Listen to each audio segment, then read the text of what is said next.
যাবে, হিসাব নিকাশ শুরু হবে।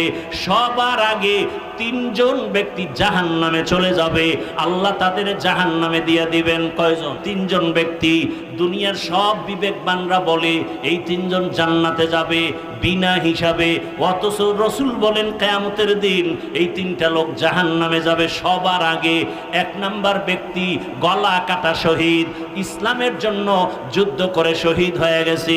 কিয়ামতের ময়দানে আল্লাহ ডাকবে, আর কিছু কথা বলবেন, বলার সময় নাই আমার।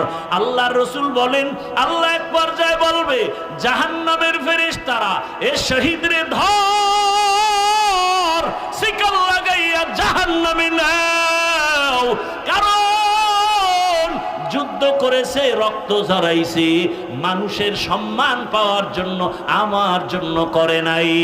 দুই নাম্বার ব্যক্তি সবার আগে জাহান্নামে যাবে আলেম, আমার মতো বক্তা, মানুষের